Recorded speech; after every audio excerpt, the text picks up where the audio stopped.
Este podcast é uma parceria da Agência Pública com a Rádio Guarda-Chuva. Jornalismo para quem gosta de ouvir.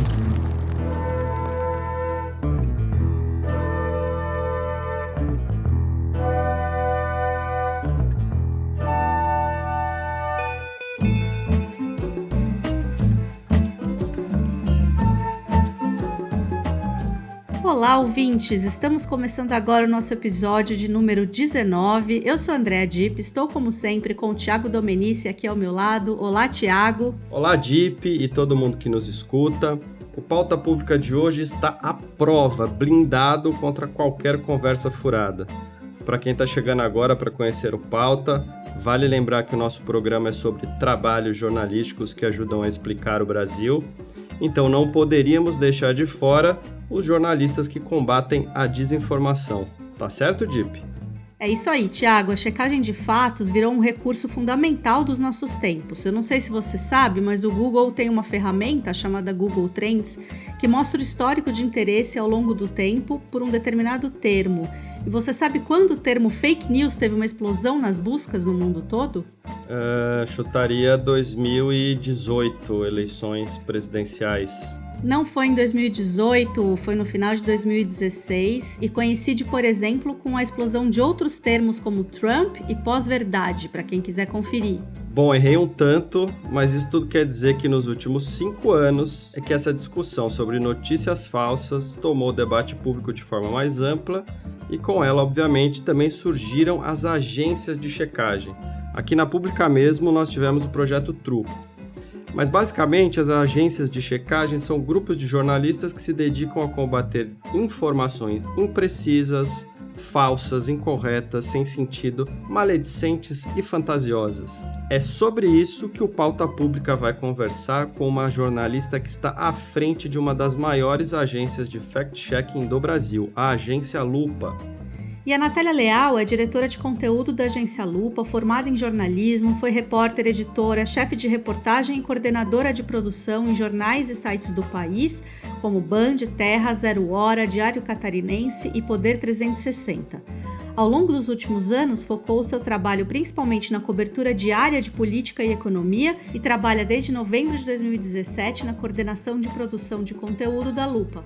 Aliás, Dipp, vale o registro. A nossa convidada foi escolhida no mês passado pelo Centro Internacional para Jornalistas, ICFJ, na sigla em inglês, para receber o Prêmio Knight Internacional de Jornalismo de 2021. Essa honraria é para jornalistas cujo trabalho pioneiro e inovador na mídia tem impactado a vida das pessoas em seus países ou regiões. E a Natália foi reconhecida justamente por seu trabalho à frente da equipe de jornalismo da Lupa no combate à desinformação a partir do fact-checking e da educação midiática. Ela vai falar com a gente hoje sobre notícias falsas, como elas se espalham e ganham novas formas, a importância e influência do trabalho de checagem hoje no Brasil, que está tendo, por exemplo, efeitos práticos, como a gente está vendo na CPI da Covid, e o que esperar da enxurrada de fake news nas eleições de 2022. É um papo super importante, então fica com a gente que vai ser muito bom e essa informação está devidamente checada. E quem nos ajuda a fazer programas tão legais quanto esse são os nossos aliados. Então acesse aliados.apublica.org e veja como contribuir com o nosso jornalismo investigativo. E além da entrevista, como sempre, a gente vai ter o quadro Personagem da Semana com a Natália Viana, a Boa do Povo com dicas imperdíveis nossas e da convidada. E por falar nisso, é fato que chegou a hora de falarmos com ela. Natália, bora lá!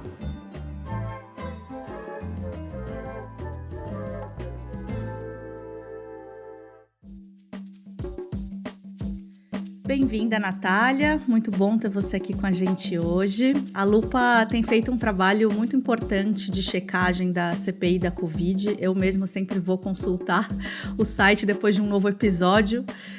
Eu queria que você contasse um pouco, para começar, como vocês fazem as checagens, que acontecem basicamente em tempo real, né? Enfim, como é esse processo como está sendo, né, esse processo de checagem da CPI da Covid. Obrigada, pessoal, pelo convite. Para mim é uma honra estar aqui com vocês hoje. Realmente, assim, é um processo de um trabalho de preparação muito intenso, assim, né? A gente vem acompanhando o tema desinformação na pandemia desde o ano passado, obviamente, né? Desde que a gente começou, antes da gente ter casos de Covid no Brasil, a gente já estava desmentindo informação. Então, a gente tem um histórico muito grande, assim, de coisas que podem ser ditas e que venham a ser falsas ou que tenham algum nível de falsidade, né? E a gente também tem prestado muita atenção na desinformação que parte de figuras públicas muito caras para o debate, assim, né? Figuras que influenciam muito o debate. Eu acho que na CPI a gente tem tido exemplos constantes disso, né? Não só dos depoentes, mas também dos próprios senadores, né? E dos próprios especialistas que vêm falando na CPI, porque essas pessoas influenciam toda uma cultura, assim, né, do que a gente está vivendo nesse momento. Então, a gente chegou a fazer algumas reportagens, assim, de fact-checking sobre o que dizem os senadores, por exemplo, coisas que eles usam para montar suas perguntas, para defender um ponto de vista, para defender alguma coisa, e que muitas vezes são baseadas em informações completamente falsas, em estudos que não são confiáveis. Então, para a gente, a CPI é um trabalho desgastante, toda a nossa equipe fica envolvida, assim. Hoje a Lupa tem uma equipe de quase 10 pessoas atuando em verificação, né? Porque a gente precisa realmente fazer esse trabalho em tempo real. Então, tem um trabalho de ouvir, de transcrever e de ir identificando quais são as frases que são checáveis, porque nem tudo é checável, né? Então, é um trabalho bastante desgastante, mentalmente, principalmente, né? E bastante de preparo, assim. A gente precisa se preparar muito para ter as coisas todas à mão para poder responder na velocidade que a gente precisa, né? Nesse momento. E, Natália, uma das coisas que me chama a atenção nessa CPI da pandemia são as falas relacionadas à própria Lupa, né? A Lupa foi citada algumas vezes. O próprio Renan Calheiros, que é o relator da CPI, ele disse, em certa altura dos depoimentos lá, que estuda a possibilidade de contratar checadores, né, para ajudar a comissão a identificar o que é verdadeiro, o que é falso. É fundamental essa comissão parlamentar de inquérito contratar um serviço para fazer uma procura online da verdade, uma varredura das mentiras ou das verdades que estão sendo pronunciadas aqui. E aí eu queria saber de você, um dos focos da CPI seria a indústria de fake news, né? Que poderia até constar no relatório final da CPI. Eu queria entender como vocês, checadores, a Lupa, vê essa relação, né?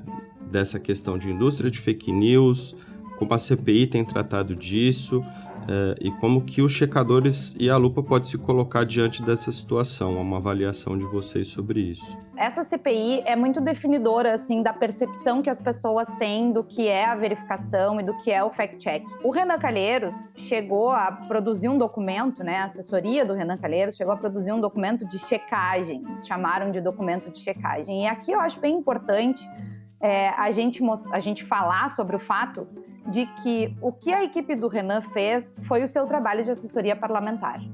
Não foi um trabalho de fact-checking. O trabalho de fact-checking, ele demanda uma independência e um apartidarismo que a gente não pode esperar do legislativo em nenhum nível. Ainda que a gente esteja falando de uma CPI desse tamanho, né, com essa importância, mas a gente não pode colocar o trabalho do jornalista, das plataformas de checagem, seja a Lupa, seja o Aos Fatos, seja o Estadão Verifica, seja o Fato Fake, qualquer uma que a gente quiser citar, no mesmo nível de um trabalho de assessoria parlamentar. Quando aconteceu esse episódio, né, de eles se auto-intitularem checadores, assim, estamos apresentando uma checagem, eu cheguei a escrever uma newsletter, a gente tem uma newsletter que é a Lente, que é uma newsletter sobre desinformação semanal, dizendo que o que eles estão fazendo agora demonstra uma falta de preparo deles para o momento da CPI, porque muitas das coisas que eles estão apontando como checagem feita pelos seus assessores ou pela sua equipe são coisas que a gente já checou momentos antes e que, no meu entender, como cidadã e como jornalista, deveriam ter sido consultadas e deveriam ter sido material de preparo para as sessões de depoimento. Então, a minha preocupação é que vira um pouco de uma demagogia, assim, agora, né, a gente está aqui nessa sessão, agora todo mundo só fala em fake news, todo mundo só fala em desinformação, então a gente tem que mostrar o que é a verdade. os checadores não têm como objetivo mostrar o que é a verdade, né? A Pública já teve uma unidade de checagem e eu imagino que vocês, em algum momento, possam ter tido essa discussão, que o trabalho do fact-checking, ele é um trabalho que aponta informações e dados verdadeiros que nos ajudam a esclarecer uma determinada ideia, uma determinada fala defendida por alguém. Então, não é uma verdade absoluta e nem a assessoria parlamentar do Renan vai fazer isso, né? Vai conseguir nos trazer a verdade absoluta. Todo mundo que faz checagem tem uma metodologia, tem coisas que não se pode checar, a gente trabalha com vereditos, vamos dizer assim, né? Porque as etiquetas não deixam de ser vereditos, então tem um jeito de fazer que segue uma ética jornalística que é muito diferente do que está sendo feito ali. A despeito disso, eu acho que é muito importante a gente ter esse momento e a gente ver a Lupa e outras plataformas de checagem serem citadas como elementos confiáveis dentro desse debate, né? Um dos grandes desafios do fact-checking é aumentar o alcance do que a gente faz, porque a gente sabe que a desinformação se espalha muito mais rápido do que a informação checada. E uma das grandes coisas que a gente pode fazer é aumentar o conhecimento das pessoas sobre o que é a checagem e como que elas podem obter informações melhores para tomar decisões melhores. E ainda nesse tema, como lidar, né, com esse grande esquema de disseminação de notícias falsas e negacionismo, né, que tem tentado usar também desse espaço da CPI para oficializar essas mentiras, né? No caso, por exemplo, da Nise Yamaguchi. Eu quero esclarecer o que é a imunidade de rebanho. Imunidade de rebanho é um fato.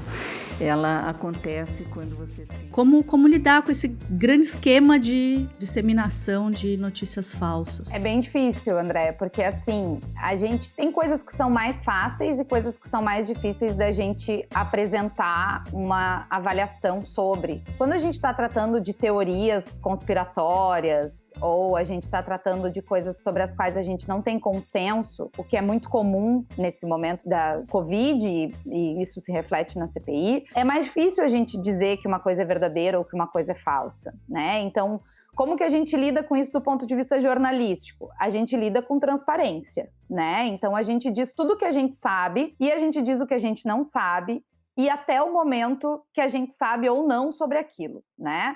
Então, muitas vezes a gente vai ter informações que vão mudar. A gente teve no começo da pandemia a história das máscaras, por exemplo, né? Primeiro não devia usar, aí depois só os profissionais de saúde, aí depois não, vamos todo mundo usar porque é a coisa mais confiável. E isso, de alguma forma, fragilizou a narrativa e ainda é muito usado pelos negacionistas, né? Por quem defende que não se use máscara, para dizer, bom, olha aqui, antes era uma coisa, agora é outra, como é que eu vou confiar nisso aqui? Então, a gente tenta fazer isso de uma forma muito transparente, apresentando tudo o que se sabe, o que não se sabe, até aquele momento. Isso é o que a gente faz jornalisticamente, né? Mas tem o que a gente faz como pessoas, assim, como cidadão, como jornalista pessoa, ali atuando naquele momento, né? A gente precisa muito manter a calma e manter uma independência e um apartidarismo, que são valores muito caros, assim, né, para a Lupa. Então, a gente procura não fazer julgamentos, assim, não aplicar tanta subjetividade nesse tipo de avaliação, né, e não se deixar envolver pelas próprias narrativas, assim, né. Tem uma coisa muito... Todos nós somos cidadãos, todos nós temos os nossos valores, os nossos desejos, as nossas posições políticas, por mais que as pessoas achem que jornalistas são pessoas neutras e objetivas e isentas, e a imprensa tradicional trabalhe muito com esses conceitos, o que eu particularmente acho perigoso, a gente tem as coisas que a gente acredita e a gente pessoalmente tem que tentar se afastar disso, assim. E isso tem um peso, né? Tem um peso psicológico, tem um peso mental muito grande, e nesse momento, com o volume de desinformação que a gente tem lidado, isso piora muito, assim, o estado psíquico dos nossos profissionais.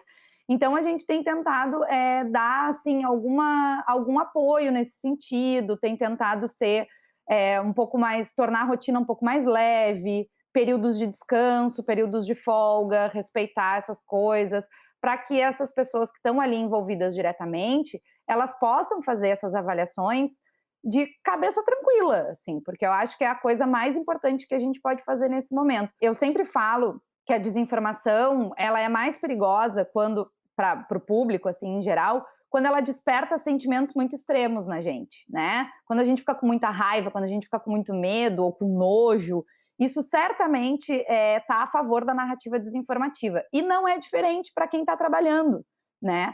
Então, a gente precisa fazer um esforço de se despir muito disso para poder fazer as avaliações. E ainda sobre o aspecto jornalístico, a gente sabe que a desinformação não é uma coisa nova, que ela sempre foi uma arma, né? Principalmente de marketing político, assim, muito usada em campanhas, e a gente tem tentado fazer uma investigação, assim, dessas redes, principalmente, né, porque não é só o trabalho de desmentir a informação, a gente precisa mostrar como que essas redes se formam, e a gente também precisa fazer um trabalho muito forte de educação midiática, né, de letramento midiático. A Lupa tem investido muito nisso, a Lupa tem igualado dentro do seu negócio, assim, dentro do que a gente faz, a gente tem igualado jornalismo e educação, porque essa é a saída real, assim, é a gente qualificar as pessoas no entendimento do que elas leem e não só entregar a informação checada para elas. Natália, eu queria sair um pouquinho do tema CPI agora e tratar de outras questões que envolvem também desinformação e são tão importantes quanto. A gente tem em discussão, né, na Câmara, a PL 2630 das fake news. A gente também tem a discussão da reforma eleitoral na Câmara. E eu gostaria de saber de você quais são os riscos e as vantagens, se existem, né, de regulamentar fake news no Brasil. E vou emendar mais uma pergunta. E se não for legalmente, de que maneira a gente pode cobrar que as plataformas, por exemplo, sejam também responsabilizadas por esses conteúdos falsos e ataques que a gente vê acontecer o tempo todo? Esse é um tema bastante delicado, Thiago. Eu, particularmente, não acredito numa regulação via legislação. Acho que esse PL das fake news, ele é um PL bastante perigoso, assim. Primeiro que ele não é um PL de fake news, né? Ele ganhou esse nome, mas, assim, a gente não tem ali uma definição de fake news, uma definição de desinformação. E esse é o grande desafio de se regular ou regulamentar de alguma forma esse tema. Porque, para algumas pessoas, fake news é uma informação comprovadamente falsa, algo que foi inventado, algo que foi espalhado com intenção, etc, etc. Para outras, pode ser simplesmente uma informação que aquela pessoa não quer que seja divulgada. E a gente viu isso acontecer muito com o Donald Trump, por exemplo. E a gente vê isso acontecer no Brasil, dentro do nosso governo. Então, eu acho que é muito complicado a gente dizer assim, vamos fazer uma lei sobre fake news, porque a gente não sabe exatamente o que é fake news. Quem pesquisa esse tema, né, e a gente tem várias pessoas pesquisando nesse momento, embora a gente tenha poucos estudos concluídos efetivamente, até pela contemporaneidade do tema, quem pesquisa não conseguiu ainda encontrar uma coisa assim, fake news é isso aqui. Algumas pessoas dizem, fake news é a informação falsa espalhada com intenção. Bom, mas como é que eu comprovo a intenção de quem espalhou? Né? Então, eu acabo gerando um outro complicador se eu agrego esse elemento de intencionalidade dentro desse compartilhamento. Esse PL, ele traz, assim, alguns elementos, algumas obrigações às plataformas, algumas coisas que eu até acho que são válidas, eu acho que a gente precisa olhar para isso, as plataformas, elas têm que, de alguma forma, se responsabilizar pelo que elas fizeram, mas, assim, pode transformar o Brasil numa ilha digital, pode, de alguma forma, prejudicar a liberdade de expressão, a gente pode ter algum nível de censura. As plataformas, elas não se assumem como produtoras de conteúdo, né? E elas evitam isso ao máximo justamente para não ter essa responsabilidade. Então, nesse ponto, eu acho que elas não estão preparadas para lidar com esse conteúdo que circula ali. E o que mais me preocupa é que me parece que elas não querem estar preparadas, né? Elas querem terceirizar essa preocupação, né? É uma coisa importante, até do ponto de vista de sustentabilidade financeira de muitos negócios jornalísticos de fact-checking, mas a gente também, mais uma vez, tem que tomar cuidado com a instrumentalização dessa atividade, porque ela não pode ficar presa, né, a um interesse econômico, assim. Então, eu acho que tem que ter uma revisão no próprio modelo de negócio das plataformas, que é uma coisa, no meu entender, muito utópica, mas que eu acho que é o que faria a gente ter talvez uma responsabilidade compartilhada dessas plataformas com quem está ali tentando gerenciar o conteúdo e com quem está produzindo conteúdo. Primeiro, eu fiquei muito curiosa para entender como que vocês estão fazendo esse trabalho de educação das pessoas. Eu acho que isso é de fato essencial, assim. E como a gente faz isso? Porque acho que essa é a grande pergunta que o jornalismo tem feito, né? Nosso trabalho de educação midiática começou em 2017 como um trabalho de oficina de checagem, na verdade, né? A gente fundou o Lupa Educação, que era, na época, uma unidade para a gente ensinar fact-checking, que ainda não era uma coisa muito difundida no Brasil. Se vocês observarem os perfis de redes sociais da Lupa, todo o posicionamento institucional da Lupa é num sentido educativo. É num sentido de entregar para as pessoas informações sobre como elas podem identificar uma informação falsa em redes sociais, o que significam as expressões que a gente vê em torno da desinformação, o que são bots, o que são trolls. Então, a gente vai tentando falar desse tema de diferentes olhares. Desinformação é um tema que quanto mais a gente discute, melhor. Sobre como que a gente pode fazer, Andréia, eu diria que a melhor arma é a transparência. É sempre a gente dizer, para além da gente dizer o que a gente está fazendo, como a gente está fazendo. Porque um dos grandes problemas da confiança no jornalismo hoje, tão pouca que as pessoas têm, é o fato de que elas acham que tudo que a gente faz é muito obscuro. Então, quanto mais transparente a gente for nesse sentido, em todos os níveis do jornalismo, eu acho que mais a gente atende o anseio das pessoas de participar disso. Porque hoje as pessoas fazem isso no seu dia a dia, né? Elas estão no celular, elas estão se comunicando, elas cada vez acham que precisam menos da gente. Então, se a gente não faz elas participarem também da nossa atividade, se a gente não ouve a audiência, a gente acaba afastando ainda mais as pessoas. Então, acho que a transparência é a chave para esse modelo que a gente quer fazer daqui para frente e construir essa credibilidade. Sobre 22, eu já falei que eu sou uma pessoa pessimista, né? Eu tô realmente assustada. A gente teve experiências muito ruins em 2018, muito ruins mesmo, assim. A gente teve ataques à nossa equipe, a gente teve momentos de muita tensão, assim, né? A Cristina Tartaglia, que é a fundadora da Lupa, foi atacada, assim, em mensagens diretas no Twitter, em mensagens diretas no Messenger do Facebook, pessoas dizendo que, vocês não vão ver o próximo presidente tomar posse. Num momento que, assim, eu acho que a gente estava vivendo uma polarização, mas esse ano e a preparação para 22 me parece pior. Assim, me parece que os ânimos das pessoas estão ainda mais exaltados. E nesse período de 4 anos desse governo que a gente está vivendo, a gente teve uma construção nociva, né, da percepção do jornalismo e da percepção da checagem. Então, eu acho que lá em 2018, a gente tinha uma coisa assim, esses checadores aí que, né, querem ficar dizendo o que é verdadeiro, o que não é. Agora, a percepção é esses checadores que querem que eu não fale mais nada, que querem me impedir de falar. Por que eles podem falar e eu não posso? Querem me censurar, querem tirar minha liberdade de expressão. Então, subiu o nível da discussão. A gente está melhor preparado? Sim, a gente está melhor preparado. Todos nós, todo o ecossistema de fact-checking. Mas isso não significa que vai ser mais fácil. E eu acho que a gente ainda vai ter muitos problemas relacionados tecnologicamente ao WhatsApp. A gente precisa prestar muita atenção como jornalista nos canais, nas páginas e perfis oficiais, né? Quando eu digo oficial, não é no governo federal, mas é assim, na página do Jair Bolsonaro, na página dos candidatos. Porque existem restrições para que a gente classifique conteúdo dessas páginas e é muito preocupante o quanto a desinformação se espalha a partir dessas páginas, né? A partir desses perfis oficiais. Maravilha, a gente está se encaminhando aqui para o fim da nossa conversa, Natália.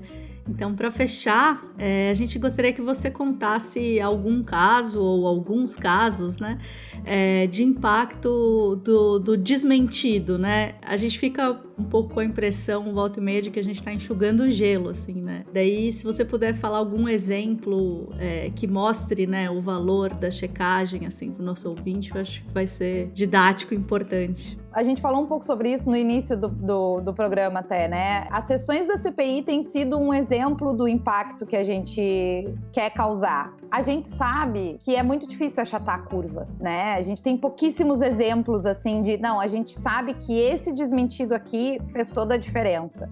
2 casos que me vêm à mente, que é o dos caixões vazios, que é, para mim, o ápice, assim, da pandemia, da desinformação no Brasil, e os números do portal da transparência do Registro Civil, que as pessoas adoram usar esses números para dizer que morreu menos gente em 2020 com pandemia do que em 2019 sem.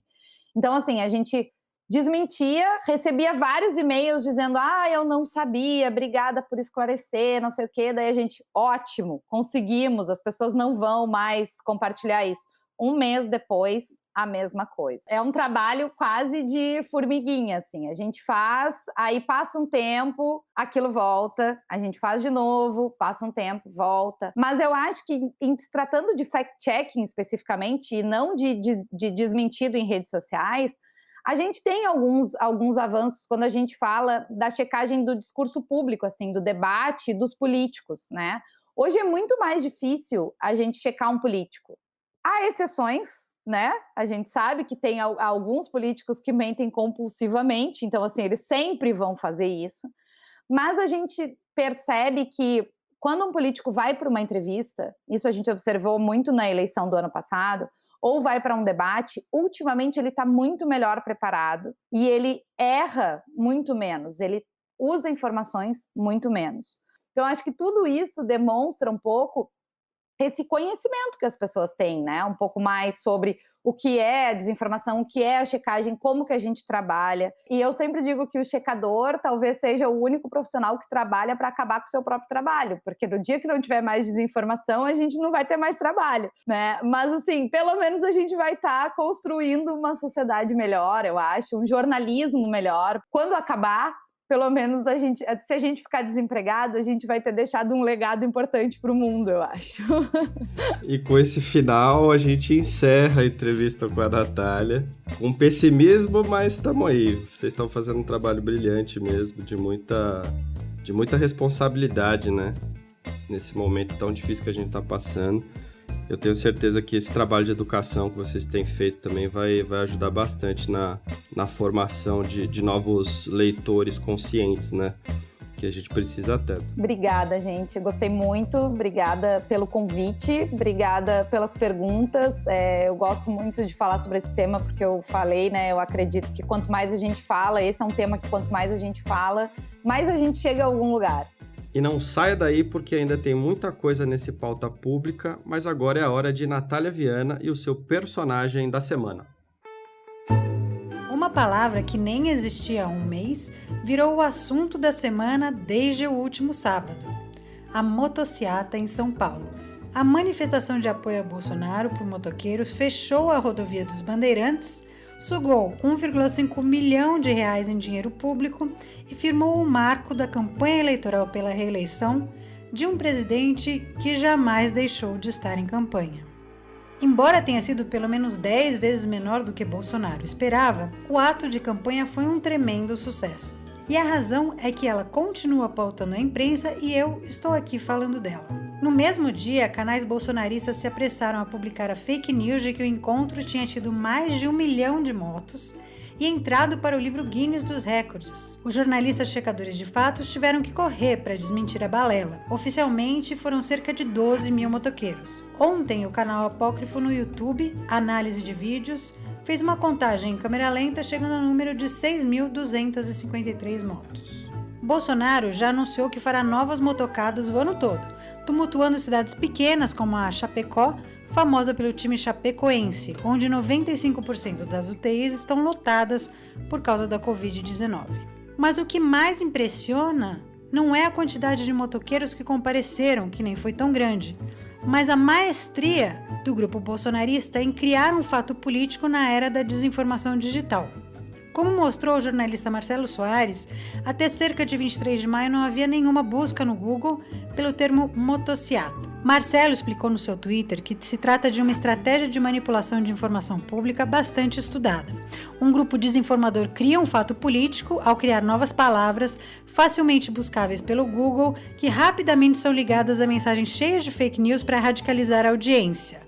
Os jornalistas, usando essas palavras, ajudam a criar e manter esse ciclo de desinformação e fortalecer esses agentes. Marcelo escreve, abre aspas, chamem de rally, chamem de rodeio, chamem de passeio, chamem de protesto, a favor, mas evitem usar o vocabulário deles. Pois é, lembra do ele não? Elas tinham razão. Mas o que estariam pensando eles, os nossos trabalhadores precarizados, motoboys, Ubers e iFoods da vida, que dependem da sua moto para sobreviver? Vale a pena ouvir o Galo, líder do movimento dos entregadores antifascistas, que foi conferir a manifestação. Resolvi ir na manifestação do Bolsonaro para ver como a coisa tá, para sentir se tinha motoboy lá, se eu via alguma moto com baú, se eu via algum entregador com bag, alguém que eu reconhecia assim no meio, para poder ter uma noção maior de como que tá a coisa, né? E eu não encontrei essas pessoas lá, ainda bem. Tinha muita moto de alta cilindrada, tinha bastante Harley Davidson, bastante motoclube, pessoal de motoclube, né, aqueles jaquetão de couro, pessoal que anda de Harley Davidson e muita moto com placa de outro estado. Se o Bolsonaro fosse depender só das motos que tinha em São Paulo, aquilo seria bem menos do que foi. Tá aí, um fato político inventado com um nome que nem existia há um mês, mas está bombando nas redes, reduzido, mas extremamente móvel e que promete inflar o apoio bolsonarista até 2022. É por isso que aquela que não deve ser nomeada merece ser a personagem da semana aqui no Pauta Pública. E o próximo episódio do excelente Finitude, parceiro do Pauta Pública na Rede Guarda-Chuva, é praticamente uma boa do povo literário. A Juliana Dantas, Renan Suquevicius e o Fininho, sepultador e filósofo, vão falar sobre 5 livros que tratam dos temas que o podcast aborda, como morte e luto. Para um tema com tantas camadas de complexidade, realmente a literatura pode ser um bom caminho para reflexões e descobertas. O Finitude tem novos episódios disponíveis toda terça-feira no seu tocador favorito. E uma boa notícia é que jornalistas dos podcasts Finitude, Vida de Jornalista, Põe na Estante e O Escafandro, todos da Rede Guarda-Chuva, estão concorrendo ao Prêmio Comunique-se 2021, que está aberto à votação. A gente colocou o link na descrição do episódio para vocês darem aquela força. E é chegada a hora da gente falar das dicas culturais no quadro A Boa do Povo. Natália, qual é a sua dica? Uma das coisas que mais me chamou a atenção ultimamente, assim, com essa coisa de ficar em casa, eu assisto séries compulsivamente, né? Então, as minhas mais recentes, assim, que eu mais gostei, obviamente, foram Mare of Easttown, né, da HBO. Acho que é, assim, tá meio hors concurso aí, porque a Kate Winslet tá maravilhosa e é uma história que eu achei muito sensível, assim, que ela tem um equilíbrio bom entre o que é uma boa série de investigação e o que é uma boa série de drama familiar, assim. Um amigo falou, em alguns momentos, se eu ignorasse que era uma série de investigação, parecia que eu estava assistindo This Is Us, que é também outra série que eu gosto muito, mas mesmo assim acho que é um equilíbrio bom. E para quem é jornalista, ou para quem não é, mas gosta muito do tema, eu assisti recentemente uma série da Apple TV que se chama The Morning Show, que é muito parecida com The Newsroom, que também é uma série que todo mundo que é jornalista ama e que é da HBO. Só que The Morning Show tem uma história de abuso, de assédio moral e sexual que é o pano de fundo, assim. Então, é como uma âncora super conhecida do jornalismo americano se reconstrói, né, depois que o parceiro dela é acusado e afastado do programa que eles fazem juntos por assédio sexual e moral. Então, com a Jennifer Aniston, com a Reese Witherspoon e com o Steve Carell, todos os três muito bem. E é uma forma aí da gente entrar um pouquinho no universo, né, e ver um pouquinho do que a gente faz. É sempre bom se reconhecer, assim, na tela. Então, essas são as minhas 2 dicas neste momento, para quem está em casa aí e consegue consegue ter um tempinho, acho que vale a pena. Muito boas as dicas. Eu vou aqui também numa dica de série. Na verdade, um podcast que se tornou um documentário seriado na Globoplay, que é o Caso Evandro, que é do Ivan Mizanzuki. E agora tem uma série muito legal na Globoplay. Eu assisti, falei, vou ver o primeiro episódio, ver como é que é. E realmente fiquei até o final, assim, são 6 capítulos ali. É um suco de Brasil, assim, de uma surrealidade inacreditável. Então, essa é a minha boa do povo. E você, Andréa Dipp, qual a sua boa do povo? A minha dica do povo, vocês deram dicas aí para as pessoas continuarem em casa, em isolamento social, que é muito, muito importante. Minha dica vai tirar as pessoas um pouco de casa com máscara PFF2, por favor. Continuemos usando máscara, apesar do que diz o presidente. Mas eu vou indicar uma exposição que está no MUBI, em São Paulo, do Amilcar de Castro, que chama Amilcar de Castro na Dobra do Mundo. É uma exposição desse grande artista mineiro. Tem trabalhos dele na área externa ali do MUBI, com grandes esculturas, assim, que parte de recortes e dobras que criam novos espaços e desenhos com luz e sombra. É muito interessante, eu tive lá faz algumas semanas e são trabalhos que a gente vai andando ao redor e eles vão ficando diferentes, assim, conforme se observa. É aquele tipo de trabalho que a gente precisa parar para enxergar, não dá para bater o olho, um olho no celular, um olho no trabalho, assim. É muito bacana, tem também alguns trabalhos na área interna do MUBI. Enfim, aconselho muito, indico muito, é de graça. E aí tem que se inscrever no site do MUBI, porque tem limite de pessoas. E a dica mais importante, na verdade, que eu poderia dar é ir à tarde, quando o sol está fazendo aquelas sombras mais duras, e num dia de sol, que a gente está tendo aqui em São Paulo, sol com frio, para poder ver esses trabalhos de um jeito mais bonito.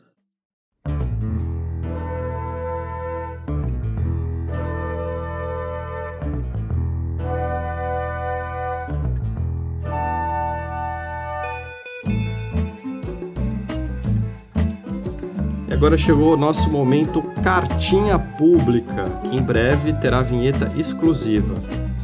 E para você que gosta do nosso podcast, que quer mandar a sua mensagem, mande nas redes sociais, mande no nosso privado do Twitter, do Instagram ou no glorioso e-mail podcasts@apublica.org. E hoje eu vou ler uma cartinha aqui que chegou ainda sobre o nosso caso K, o famoso caso Klein, sobre a história das Casas Bahia e de abusos sexuais. E a Silvia Dantas, de São Paulo, ela diz o seguinte: excelente reportagem, precisamos dar visibilidade a esse horror que nos mata, assedia e oprime. Chega, parabéns, fico muito feliz em apoiar esse projeto. Silvia, obrigado, a gente que agradece o seu apoio por você ser aliada. E olha, em breve teremos mais reportagens sobre o caso K. E eu vou ler aqui a cartinha da Sandra Martins, que respondeu uma newsletter sobre a matéria dos capoeiristas que denunciaram mestres de um dos maiores grupos do país por crimes sexuais. A Sandra diz o seguinte: jornalismo tem o papel de fazer a oitiva e abrir espaço para a fala de quem é emudecido. Parabéns pelo trabalho de vocês, pelo investimento na investigação de qualidade. Obrigada, Sandra, pela mensagem. Tamo juntas. Então é isso, chegamos ao fim de mais um Pauta Pública. Agradecemos quem tem feito aquela divulgação tão importante para que a gente continue cada vez mais atingindo mais ouvidos atentos ao que está acontecendo no país. Se você ainda não segue ou não assina o podcast no seu tocador favorito, faça isso já, porque tem muita coisa boa vindo por aí. Continuem usando máscara. Na sexta, daqui a 15 dias, nós estaremos de volta, se tudo der certo, cada vez mais vacinados. Um abraço e até mais. Até mais.